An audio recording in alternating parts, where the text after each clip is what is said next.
You're listening to an Airwave Media Podcast. I'm often asked how I started collecting and researching the obscure stories that I tell on this podcast. Well, it all goes back to the spring of 1991 when I found myself in a bit of a pickle.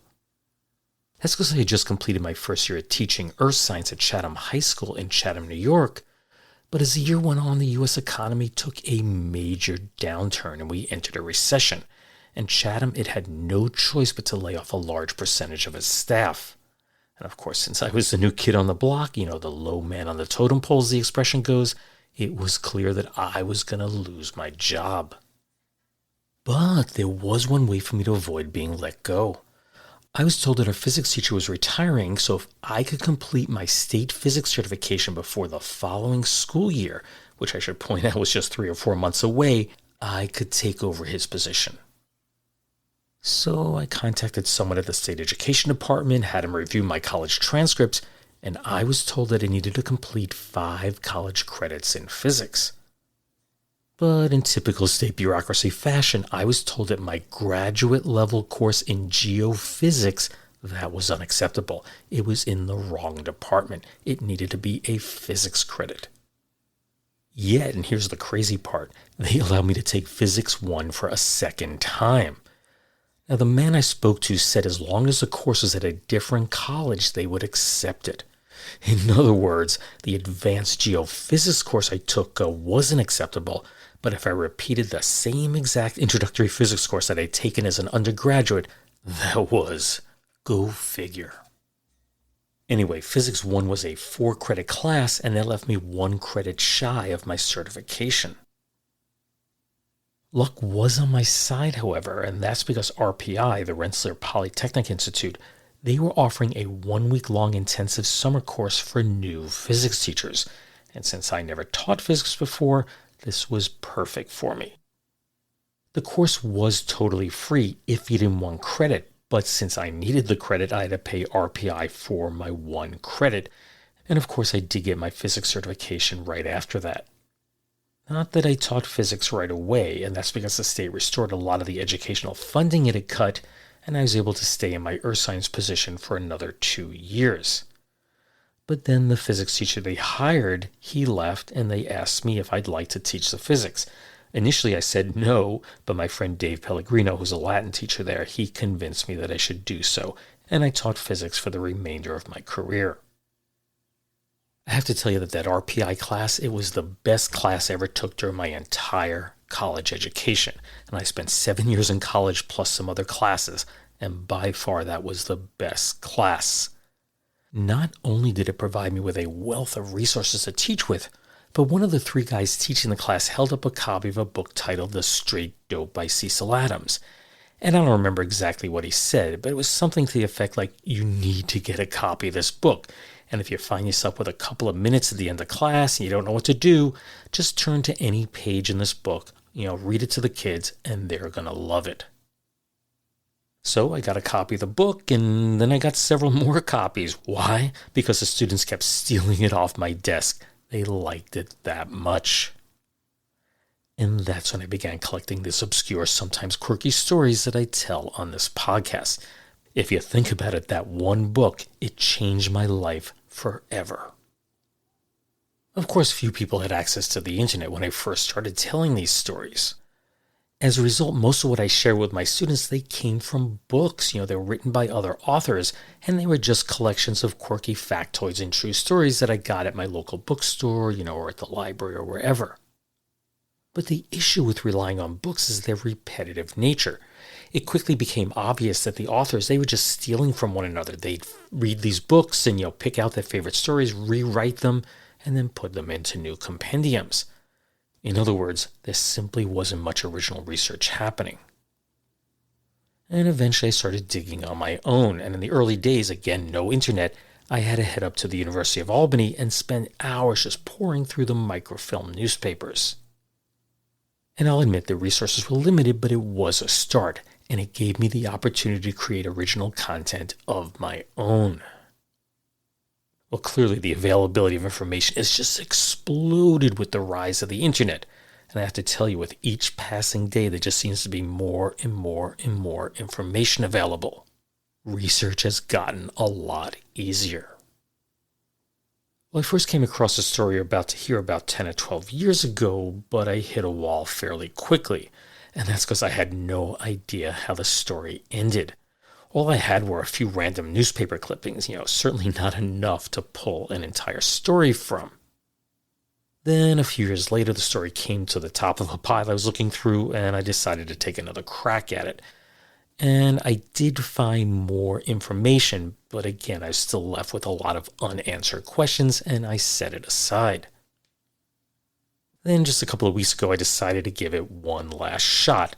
I think this is actually attempt number 4, and I was finally able to track down the answers to the questions that I had. And I will tell you in advance that this story did not end the way that I'd originally anticipated. This is one of those classic David versus Goliath type stories, but in this case, an everyday fisherman, he finds himself going up against the incredibly wealthy and powerful grandson of financier J.P. Morgan. So today I bring to you the long-forgotten tale of Diamond Jim's Shack, and just to be clear, it has nothing to do with the far more famous Diamond Jim Brady. Anyway, I'm Steve Silverman, and this is the Useless Information Podcast.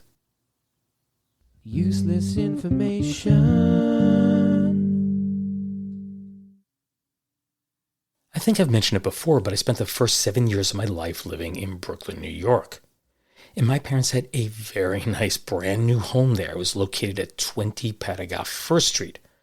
But my dad got fed up with the noise and the pollution, all the traffic, and they sold their house and moved to the boonies. They moved upstate to the Catskill Mountains, and I was raised just outside of Monticello, New York. One thing I remember my dad mentioning was that when they were first married, my parents considered purchasing a house out on Long Island. And my grandfather supposedly talked them out of doing so, but that term, out on Long Island, has always stuck with me.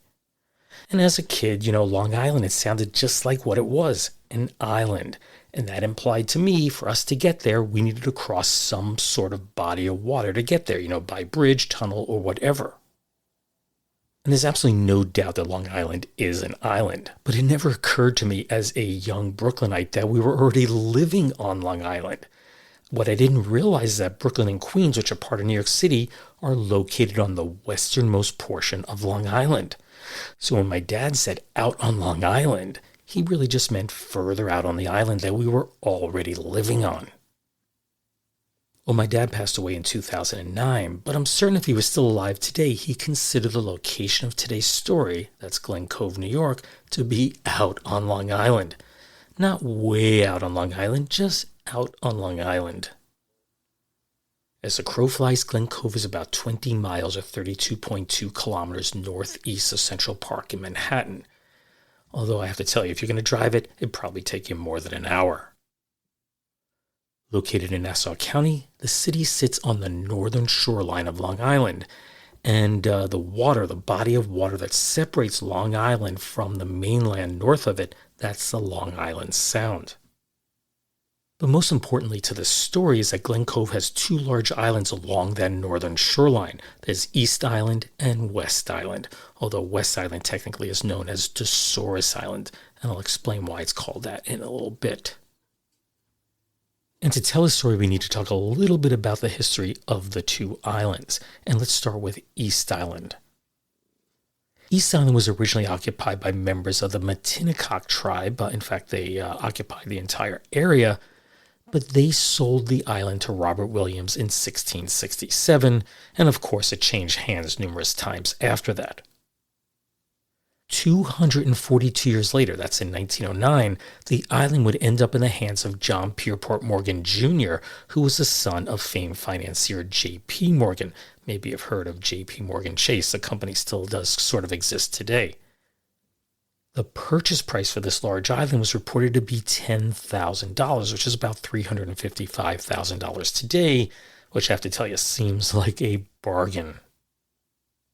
Anyway, now that he owned the island, the younger Morgan spent $2.5 million, that's around $85.5 million today, to construct his 140-acre estate, and that included a 57-room mansion that overlooked the water. And since the mansion was located at a point that stuck right out into the Long Island Sound, and the island was once occupied by the Mattinnecocks, he named it Mattinnecock Point. So that's East Island. If you go across a narrow creek, you'll find West Island. And the story goes that after Reverend Benjamin Woolsey married in 1736, he became the owner of the 46-acre island that his new bride had previously inherited.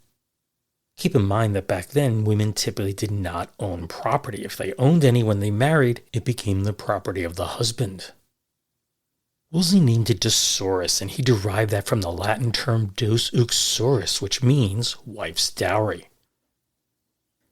Fast forward 137 years to 1873, and Dosaurus Island was purchased by Charles Dana, who was the editor and co-owner of the New York Sun newspaper. And he brought in famous landscape architect Frederick Law Olmsted and a host of other people, and they turned the island into a world-class arboretum. But no one lives forever, and Dana passed away in 1897, at which point his son Paul decided to split the island into two pieces. He kept the larger 31-acre portion for himself, and he sold off the other 15 acres to Standard Oil heir William Lamont Harkness. Shortly before Paul Dana's death in 1930, so I'm guessing it's probably 1928 or 29, J.P. Morgan Jr., who owned East Island, he purchased the larger parcel on West Island and gave it to his son Junius Spencer Morgan III, and Junius went on to construct a 45-room mansion that he called Salutation. After Mrs. Harkness passed away in 1946, there was some discussion that the city of Glen Cove might acquire her portion of West Island, the smaller parcel. Well, the Morgans weren't happy about this. Concerned that this would allow public access to a significant portion of the island's beachfront, in 1950, Junius Morgan purchased those 15 acres for himself, and he once again consolidated the entire island under single ownership. Well, not exactly. That's because a small portion of the island, a tiny bit of beach at the end of the city's road, it was used by local fishermen, and more than 100 of them stored their boats there. The Morgans considered the entirety of West Island to be theirs, and the fishermen, logically, were trespassers. But nothing annoyed the Morgans more than a small fishing shack that was owned by Diamond Jim McLaughlin. And he got that nickname because he had a habit of wearing a diamond tie pin while he raked the sands for clams. Anyway, that eyesore of a building, it ruined the Morgans' view of Long Island Sound, and they wanted it torn down. The squabble over the fishermen, it was nothing new. It had been brewing since J.P. Morgan Jr. first purchased Dosaurus Island, or West Island, for his son in the late 1920s. Once he was in control of both sides of that narrow waterway between the two islands, which is known as Dosaurus Creek, Morgan wanted that old fishing shack gone. But Diamond Jim's father had been operating there long before the Morgans owned a single acre of either island, and at the time he was able to successfully claim squatters' rights. Fast forward to the summer of 1952, and Diamond Jim was making the same exact argument. He insisted those long-standing rights gave him every reason to keep his business running in that very spot. At 75 years of age, he had been renting boats, digging clams, and selling bait and tackle in that location since he was 9 years old. At first, Junius Morgan offered Jim a lifetime job as a caretaker if he agreed to move his shack over to East Island, not far from the mansion where his father had lived. And it's not like his father would have cared, and that's because he passed away in 1943, and the entire island was sold off for $120,000, which is around $2.2 million today. It was sold off for $120,000 1 year later to developers. And their vision was clear: demolish all the existing buildings, including the mansion, and carve the land up into residential lots. Today, East Island is home to around 140 houses. But back then, before those homes were built, Junius Morgan probably just had one thought on his mind, out of sight, out of mind. Needless to say, Diamond Jim turned down Jim's offer. It's too much to ask of a man who's given all his years to the creek. I don't suppose I have many years to go, but I'd like to stay right here while I'm still around. Jim was also worried about all the friends he had made over the years. What about the boys who have boots here? They can't leave. This is home. There really wasn't any question as to who owned the 300-foot or roughly 90-meter-long DeSource Creek. The Morgans, they had owned the islands on both sides, and their purchase included the creek, the land beneath it, and the large DeSource pond that sat between East Island and the mainland. In other words, they owned it all. After Diamond Jim rejected his offer, Morgan took his complaint to Glen Cove Mayor Joseph A. Stanko, but the city council opted to push off dealing with the situation as long as possible. And as you'll see, they really went as long as possible.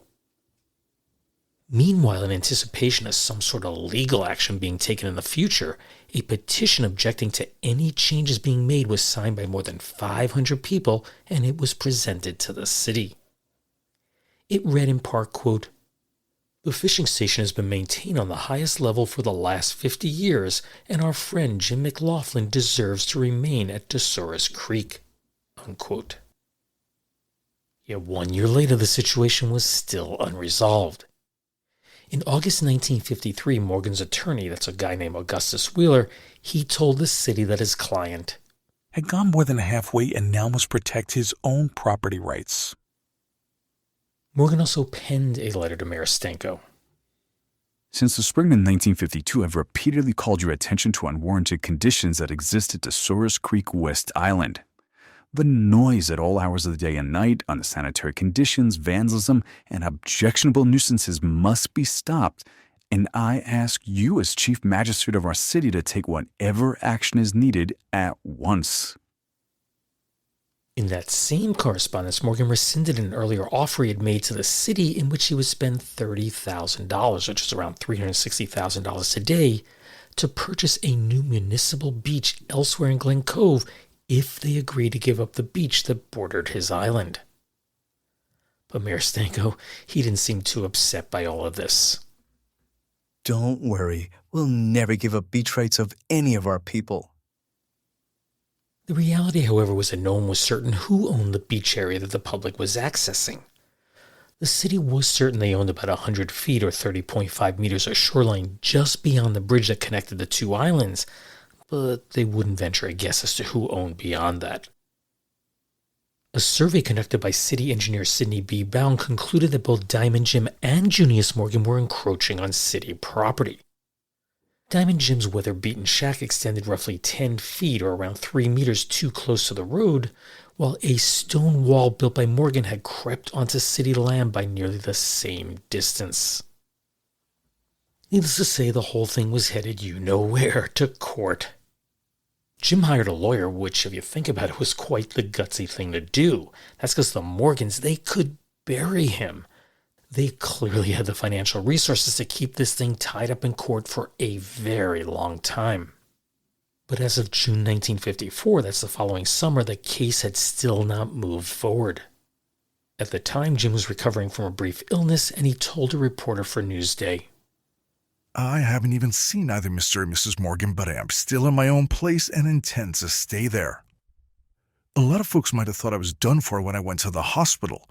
That was just for a checkup before the season started. And here's where the story takes a turn that I hadn't anticipated while researching it. On Sunday, February 6th of 1955, Jim got dressed up and went to an early mass at St. Patrick's Church in Glen Cove. On his way out, he slipped on some ice, fell to the ground, and hit his head on the pavement. But, Jim insisted he's okay, so he returned to his home at 6 Red Spring Lane, and then he collapsed about 1 hour later. He was rushed to North Country Community Hospital, which is now Glen Cove Hospital, and he died there at 6 p.m. that evening. Diamond Jim McLaughlin was 77 years old. He would never get to see his case argued in a court of law. When Junius Morgan received news of Diamond Jim's passing, he expressed surprise but made no public comment. However, at the memorial mass that was held that Friday at St. Patrick's, a wreath of flowers rested on Jim's casket. The card attached simply read, Mrs. Junius Morgan. Responsibility for running the fishing shack passed to Jim's son Robert, though his heart was never quite truly in it. He kept it going not out of passion, but out of loyalty to the memory of his father and the hundreds of fishermen who begged him not to let it fade away. As Robert put it, "It's the principle of the thing." But the Morgans were intent on keeping everyone out. On Friday, February 25th of 1955, that's just 19 days after Diamond Jim's death, Mayor Stanko received word that a fencing crew from Farmingdale, which is about a half-hour away, they were installing a chain-link barrier along the dead-end road that led to Jim's old shack. When Stanko arrived with Public Works Commissioner Robert Dennis and Police Chief Frank McHugh, they found the workers setting 8-foot or 2.4-meter steel posts into concrete, preparing to seal the path off for good. Mayor Stanko ordered a halt to the work. He stated, The Morgans contend that the property belongs to them, and we contend that it is not their property. So he asked them to discontinue work, and they did. We are having the police patrol the area to make sure they don't try working on the fence again. We will protect the rights of our fishermen and our beach rights. Old Jim's father said he was a squatter on the land, and Old Jim has used the same ammunition. That road has been open for 100 years, and we're going to keep it open. Well, city workers promptly tore out the fence posts and filled in the holes. And to prevent any further attempts at construction, a guard was initially stationed at the site, although this was later scaled back to an hourly patrol car check. Aaron B. Cohn, the city's attorney, issued a firm warning. Anyone who tried to rebuild the fence, Morgan or anybody else, would face arrest. Obviously, the Morgans' rationale for building that fence was to keep the public out, but their actions actually sparked the opposite reaction. And that's because the controversy stirred up a wave of curiosity, and soon scores of people, they were driving out to the site, eager to see firsthand what all the commotion was about. On March 8th, that's about a month after Diamond Jim's passing, Junius Morgan filed suit against the city of Glen Cove. He was certain that the dirt road, the land under Diamond Jim's shack, and the land under DeSource Creek were all part of his estate. The city, on the other hand, maintained that the public had been using that road for more than a century, and their maps indicated it was a public road. As they say, the wheels of justice turn slowly. In this case, it was no exception. It would be nearly 2 years before the case would be heard in Nassau County Supreme Court. And beginning on Monday, February 4th of 1957, both sides presented their arguments before Justice Howard T. Hogan. The trial would last 2 days. His decision was handed down on April 29th of 1957. In it, Hogan ruled that Diamond Jim may have had some rights to the land under which his shack sat, but those rights, if they ever did exist, they died with him. There was nothing that allowed for those rights to be deeded to the city of Glen Cove. So basically, Jim may have won if he was still alive, but he wasn't, so therefore Junius Morgan was the undisputed owner of DeSource Island. While the judge did permit continued use of DeSource Creek by the fishermen, the ruling also meant that Morgan owned Jim's shack and he could do whatever he wished with it. Joseph Swazi, who by then had succeeded Joseph Stanko as mayor, he announced that the city would appeal the decision, although in typical press fashion they stopped following the story, so there was no follow-up. Little side note to this is that Joseph Swazi's brother Vincent also served 2 terms as Glen Cove mayor. In keeping with family tradition, Joseph's son Tom Swazi served as Glen Cove mayor from 1994 through 2001. But he didn't stop there. He's currently the United States Representative for New York's 3rd Congressional District. He replaced Representative George Santos, who was forced to resign after lying big time about his life story, and he defrauded his donors. As I'm recording this, Santos, he was just sentenced a couple of weeks ago to over 7 years in prison. Personally, I'll never forget his bogus claim that he was Jewish and that his grandparents had survived the Holocaust. When it was all discovered to be a lie, the Catholic Santos defended himself by saying he was Jew-ish, kinda Jewish. So much for my lengthy side note. Back to the story. Junia Spencer Morgan died at the age of 68 on October 19th of 1960, which meant he had little time to savor his hard-fought victory over Diamond Jim and, of course, the city of Glen Cove. Years later, in the mid-1970s, his wife Louise sold the island to coal magnate John S. Samuels III, but he eventually lost the property in bankruptcy proceedings in 1993. Actually, he lost just about everything. And I'll just throw in a little factoid here, and that is you may be familiar with Samuel's granddaughter, Florence Welch, and that's because she's the lead singer of the band Florence and the Machine. As for the Morgans, their legacy lingers. And that's because their mansion Salutation still stands to this day, and the entire island, it remains under single ownership. I encourage you to search out pictures of Salutation. The place is just spectacular, and it has been used as a filming location in both movies and television, and that includes episodes of HBO's Succession and NBC's miniseries Deception. In fact, the entire island, along with all its structures, was listed for sale in 2017 with an eye-popping asking price. You ready for this? $125 million. And that's a fitting price for a place that's so wrapped up in exclusivity, power, and spectacle. But for those of us who prefer to remember Diamond Jim instead, it's not the mansion or the millions that matter. It's the shack that once stood on the edge of the water, the scent of bait and brine, and the legacy of a man who fought the ultra-wealthy for what he truly believed in. Useless, useful, I'll leave that for you to decide. So what do you think? If Jim had lived, would he have won in court? Personally, I'd like to think that he would have. Now, it's hard to say why I kept coming back to this story over the years. I'm really not sure. I mean, it's certainly not the kind of story that's going to make a major impact on anyone's life, but I did feel that it was worth telling anyway. I guess overall I'm just attracted to those underdog-type stories, even if it doesn't end up as I had hoped. Before I go, just want to remind you to follow this podcast on your favorite app if you haven't done so already. And it would be greatly appreciated if you could leave a positive comment somewhere about this podcast.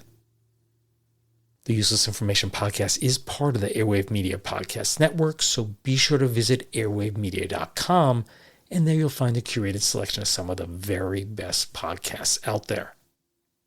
As always, thanks for listening, and take care, everyone. Bye.